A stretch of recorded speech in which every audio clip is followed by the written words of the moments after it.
Tot i que oficialment s'anomena el viaducte del Liffey, tothom el coneix com a Loop Line Bridge, nom que fa referència al fet que és curvilini. Aquest pont ferroviari que travessa el riu Liffey al centre de Dublín, gairebé paral·lel al Boot Bridge, fou dissenyat per l'enginyer John Challoner Smith i construït entre el 1889 i el 1891 amb l'objectiu de connectar la línia ferroviària del sud de la ciutat, que acabava a l'estació de Westland Row, ara anomenada Pearse, amb la del nord, a Connolly, establint així un enllaç vital per al transport no només dublinès, sinó també irlandès. El Loop Line Bridge està format per bigues de ferro forjat en forma de reixat, recolzades sobre una doble fila de pilars de ferro colat molt imponents assentats a la llera del Liffey. El viaducte s'eleva aproximadament 6 metres per sobre del carrer i passen dues vies que connecten les estacions de Tara Street i Connolly. D'ençà de la seva construcció, el pont ha estat objecte de debat per la seva aparença i l'impacte visual sobre la ciutat. En aquest sentit, de sempre els dublinesos han expressat la seva preocupació pel fet que, de l'oest estant, el Loop Line Bridge no permet de veure la Custom House, considerat un dels edificis més emblemàtics de Dublín.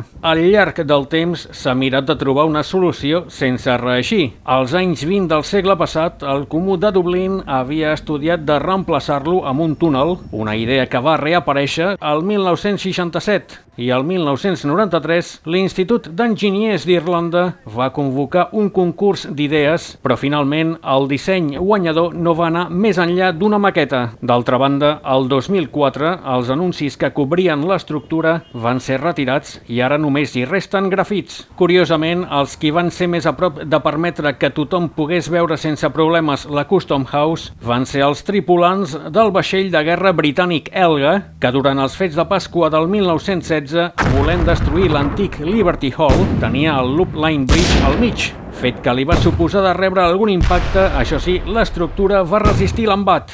Aquest pont també té un lloc destacat en la literatura irlandesa. Per exemple, a la novel·la Ulisses, de James Joyce, és esmentat en diverses ocasions, fet que reflecteix la seva importància en el paisatge urbà de Dublín i en la vida quotidiana dels seus habitants. Amb el pas dels anys, el Loop Line Bridge ha estat objecte de diverses modificacions i discussions sobre la seva conservació i integració en l'entorn urbà i, tot i les crítiques, el pont continua sent una part essencial de la infraestructura ferroviària de Dublín i d'Irlanda i un testimoni de l'evolució de la ciutat del segle XIX fins a l'actualitat.